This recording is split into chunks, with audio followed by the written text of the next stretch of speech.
So now we're going to move on to some case studies from mines in different parts of the world. And our first case study will take us to very northern, remote Canada. And it's my pleasure to introduce Christiane Soucy. Christiane is the Superintendent, Nunavut Energy Optimization at Agnico Eagle. Okay, so good morning, everyone. Thank you very much for this opportunity to speak about our challenges and opportunities in Nunavut. I guess it's the green one. Okay, thanks. So basically, this morning, I'm going to talk about our challenges, also touch base on carbon tax, and talk about wind consideration to address or tackle the energy issue in Nunavut for our gold mines.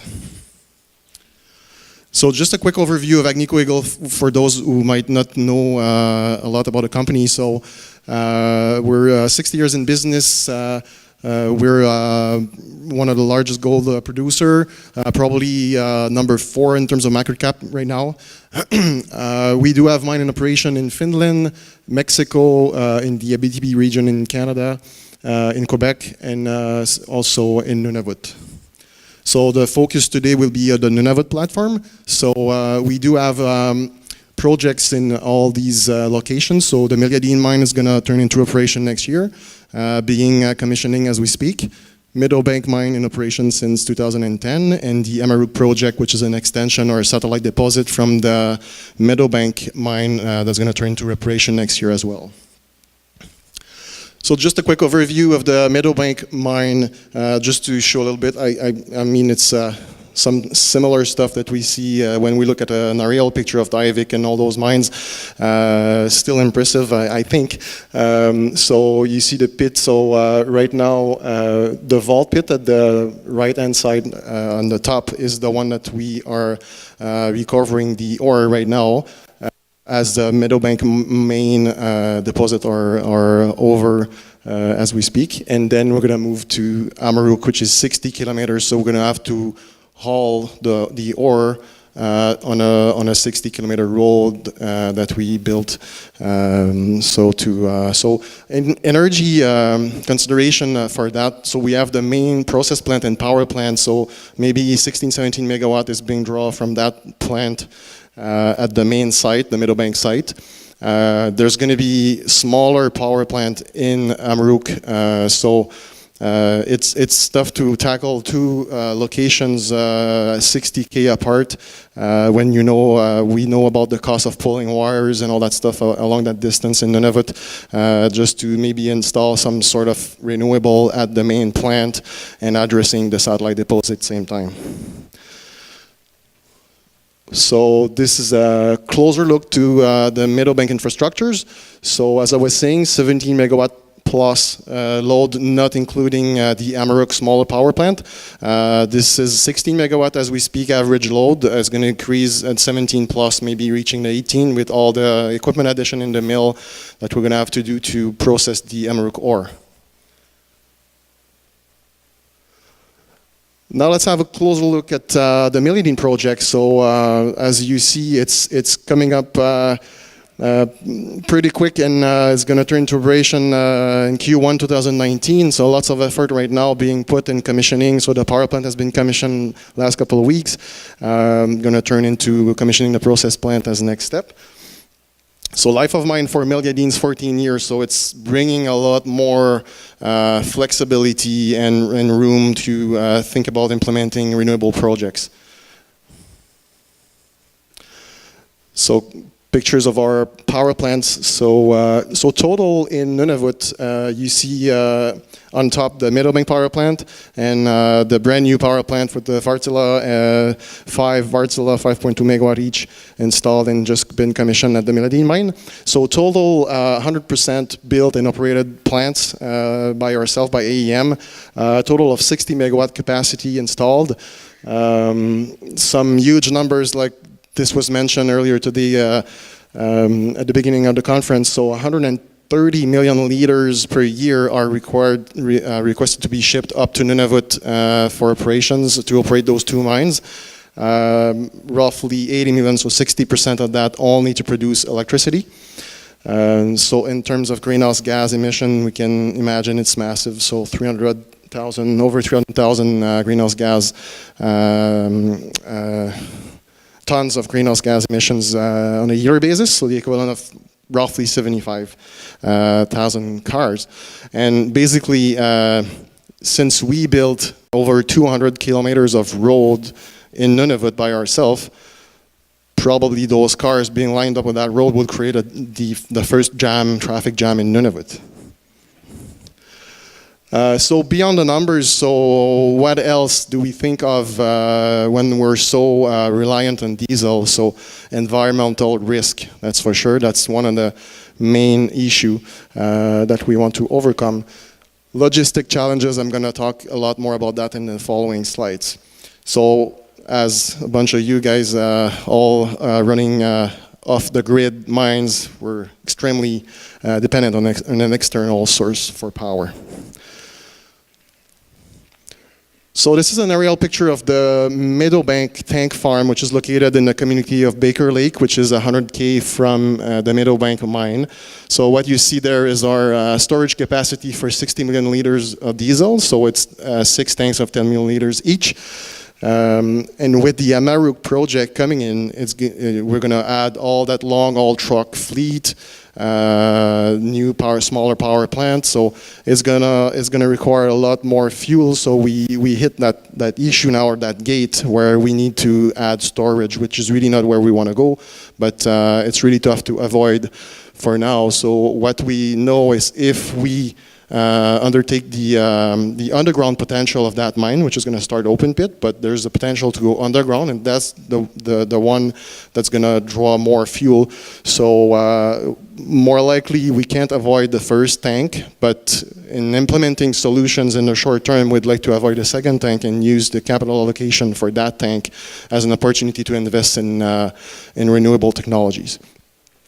So renewable technologies and also maybe some optimization. So a couple examples are improving the heat recovery system of the design of the Amaruq project being built right now. Right now all the heat recovery is going to be done by the jacket water of the engines, but there's an opportunity to go on the exhaust recovery, the exhaust side of the engine to recover a lot more heat. So this is ongoing right now, so engineering is ongoing. Opportunity to preheat the underground air, that's going to be the massive, the biggest load basically to heat up that air pushed underground. So thinking about maybe water circulation, even water is really cold but still warmer than minus 40 degrees fresh air. Also we talk about hydrogen, still monitoring that technology right now. Liquefied natural gas, I'm going to talk a bit about our position right now on that.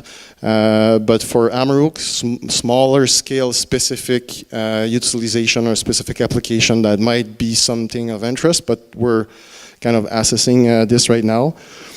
Obviously wind, but like you've seen, MEADOWBANK with the Amaruq deposit, it's extending the MEADOWBANK life for 6 more years. So it was mentioned this morning, it's really tough to invest in a project when you just go 6 or 5 years more every time. You just never have that 30 or 50 years in front of you. So touching base on the logistical challenges, so especially for the MEADOWBANK mine, that's where we have the really tight sea lift season. So 3 to 4 months max, we gotta plan everything for operation and construction. So that's even like a micro detailed planning for projects that's required. When for operation, we need to deliver everything we need to operate for 14 months. So if you get your stuff on the first sea lift and the next year you get the same consumable on the last one, so you need to last for 14 months. So that's a huge planning effort that we're getting pretty good at. And for everything you might forget, you say, okay, so if you can fly it, you're lucky if you can fly it, but just look at the cost difference. So when you're planning a project, no matter what this is, if it's a wind farm project or whatever, If you're missing something, it's going to cost you 16 times more to bring it to the site than if you plan ahead properly and put it on the sea lift. Sea lift again, Meadowbank uses an example. So at the entrance of the Baker Lake River from the Hudson Bay, so that you can imagine the fuel ship coming in, navigating through that river, that channel, going to Helicopter Island right in the middle of the screen. That's where the ship would anchor, and then after there are 36 hours travels to barge the fuel to the Baker Lake, the shore in Baker Lake, where it's stored. So 4 or 5 million liters at a time. So you can imagine all the logistic effort and all the time it takes, and all this at the end of October when you want to top up the tank and make sure you have enough fuel to sustain for the full year, dealing with ice. And sometimes it happened in the past that we had to just let the ship go before it just can't go anymore, and then you're lacking a bit of fuel, got to adjust the operation. That creates huge impacts. So I think it was mentioned, so how critical is the planning ahead of time, the pressure that we get relying on our roads and that sea lift. This is mainly due to winter conditions, so whiteout conditions, the time to recover also from a whiteout. So whiteout can last for maybe 3 days, but it can take up to 7 days before we just can reopen that road and all our material to continue operation, all fuel, all material for projects. But challenges not only happen in the winter, they do happen in the summer as well, where you can see in the background, this was taken at the Meliadine mine. So these are the infrastructure of the mine. So these caribous are just all over the place surrounding the mine, and that creates other challenges and lots of delays, especially when you have massive construction opportunities in the summer. You wait for that stuff coming out of the sea lift to be all on that road to the site, and that's where you hit a massive migration like this that can last for several days up to weeks, on and off. So that's delaying a lot of, that's impacting our planning, let's say. I talked about the roads, so that's 200 kilometers of road that we built by ourselves, roughly $1 million a kilometer. So that's just adding on how complicated it is and how costly it is to mine in Nunavut. And this is from the Mining Association of Canada. So basically, it costs approximately 2 to 2.5 times more to mine in Nunavut than in a southern region. What that means, basically, you just need to find a grade 2 to 2.5 higher, right? Just to touch base on carbon tax. So just having a look at all those challenges, those costs, that statement from the MAC, then you see that, so I can just call that again like an additional burden to mine in the north. Although it's moving, it's getting a bit better, and we are really involved in close collaboration with Mining Association of Canada, being at all these meetings and work session on the carbon tax. So right now, just for the energy generation, so to produce electricity, the Canadian baseline was at first 420 tons per gigawatt hour. Probably most of you know that. Now it's moving, it's improving, going to 550 as we speak. Is it gonna go further or be changed again? I don't know exactly, but that's the latest news, latest update that we have. Just a comparison to see, so there's not that many other options. We're kind of stuck because of that lack of infrastructure. So we cannot decide tomorrow, okay, let's turn to LNG, and boom, it's done. We just connected to the LNG network, and that's it. As you can see, the first baseline that was issued by the government was 420 tons of greenhouse gas per gigawatt hour, which is exactly at the bottom of the table, equivalent to the most efficient natural gas engine on the market. So natural gas is out of reach for us. So that's just that kind of thinking that we're bringing at the table when we talk, express our concerns. And we are installing and commissioning right now the top of the line diesel engine on the market, which is the Vartula engine, and the performance that we can expect is 625. So 625 is still really, really high compared to that 420 ratio. Closer, we're getting there with that 550 that's being issued. So it's a little bit better. But our Meadowbank mine, again, we have those Caterpillar 3616 engine.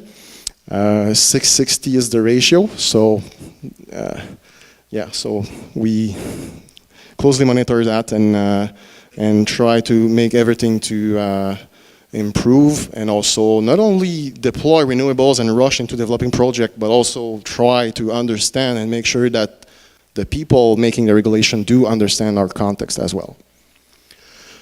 If ever, and more likely we will have to pay some kind of tax, we do have lots of ideas how to reinvest those taxes to do good. And basically that's what we've been doing with our own money in the region in the last year to build that unique story. And investing in renewable projects for sure is the key to move towards the Paris Agreement, which is the main goal behind the carbon tax, basically, that should be. But we do have other ideas as well, like all our programs that we have is for education, housing, and all that stuff. That all comes down to how can we unlock the resources. So this happened in November 2017, a work session that was organized at our office here in Toronto with a bunch of experts that most of them are in the room right now, maybe 40, 50 people with a lot of externals bringing that expertise at the table and brainstorming about how we how can we tackle the energy issue. And what came out of that, creating the Nunavut energy optimization, and just getting your attention on the mission statement. So it's to use local source of energy in promoting an awareness culture.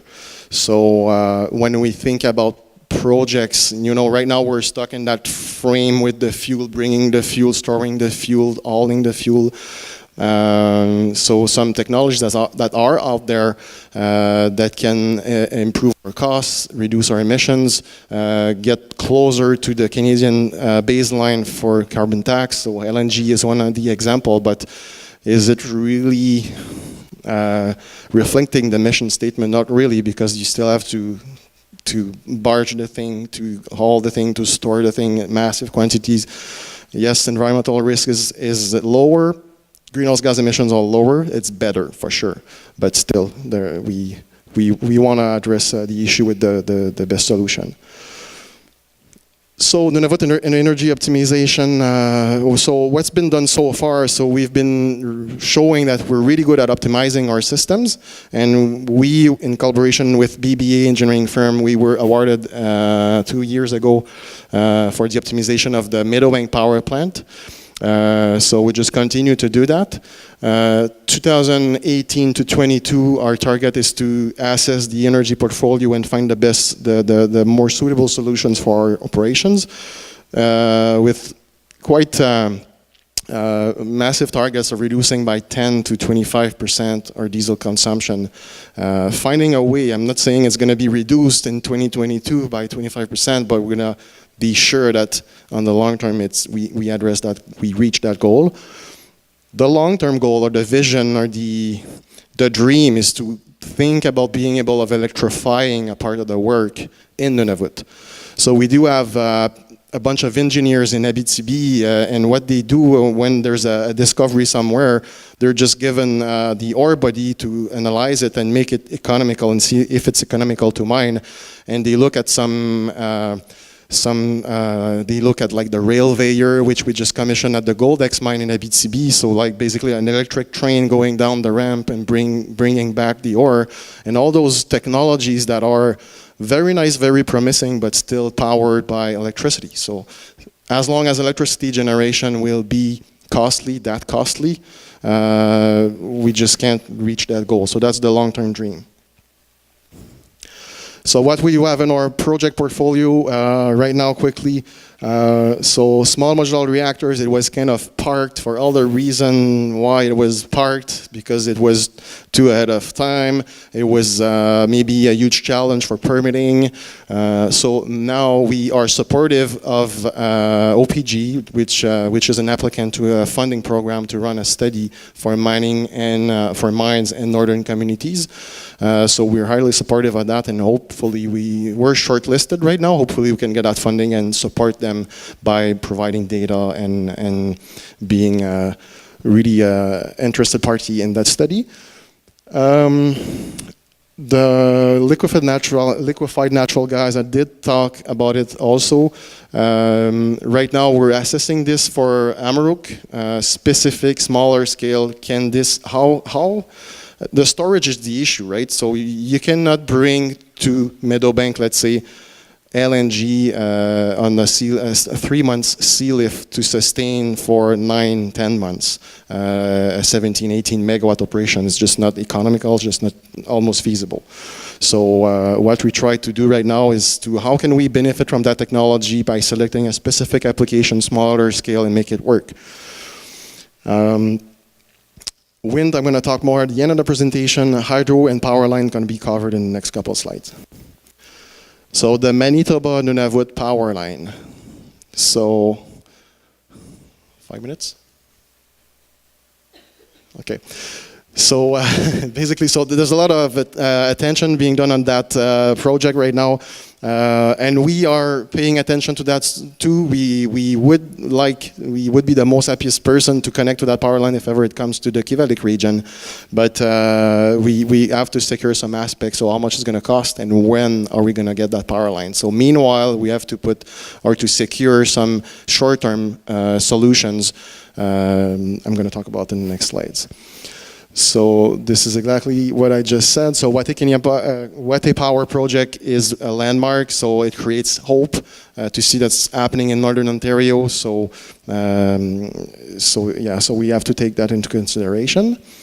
We're assessing hydropower. I'm not going to spend too much time on that. We're an applicant on a funding program to bring a study we conducted 3 years ago to the next level, and move also assessing the potential towards the Meliadine mine along the coast, where are the communities also located. The key thing here about the power line is that we want to secure our load by developing a short-term wind farm, smaller scale maybe, to be complementary to that power line if ever it's to come in, and we want to show readiness by doing all the feasibility study to scale it up and be ready. So if ever it's to take longer, or if it's to not happen, we're going to be ready just to scale up our wind farm project. So our vision is to secure the load by investing now in a smaller scale wind farm to unlock the resources, expand, and think about building other mines, lowering our LCOE, and make sure that there's something to connect to that power line coming if ever it's to come. So these are our wind farm options. So smaller scale, mid-scale, talking about 6 wind turbines, 4 megawatt each, to that innovative high penetration wind farm that could be developed at the Meliadine mine, talking like 40 megawatt generation, and including also using the synergy effect of bringing all the people, all the gear, the cranes and everything to deploy smaller projects in local communities. So that's a dream, but we still have to secure some technical aspect of it. All of these projects can fit in the same time frame. So that's where we want to show readiness. So we can deploy a 3 turbine in the first phase. We can deploy a 40 megawatt project in that same time frame, which means commissioning of the second phase of it, 2022. So it's really a near-term project. Exactly what I said, show readiness, conducting the studies, delivering a feasibility study by the end of this year. Environmental assessment is undertaken, is underway right now. That's really our main focus. As I said, to advance that innovative microgrid that could be the world's largest wind diesel microgrid, that could set foot in Nunavut. So what we're doing right now is making sure we assess the proper impact on heat recovery, how can we improve the storage. Network stability is a big thing, as you know. Off-grid 40 megawatt wind is quite a challenge. So selecting the key partners to do that and to reach those goals, so that's what we look for, that's what we need. So when we select our partners, so technical expertise, creativity, open-minded, flexible, you know, it takes a lot of adaptability, what we've been proving we can do up in Nunavut. Awareness of the logistic challenges is a key thing. And what we can offer as a partner developing those projects is our proven capacity to deliver those large-scale projects in the Arctic, our local credibility. We've built the trust over the last years, and we're actively involved in developing local capacity. So that's mainly it for my presentation today. So we just want to inspire and prepare for a future generation, integrating new technologies in our portfolio. Thank you very much.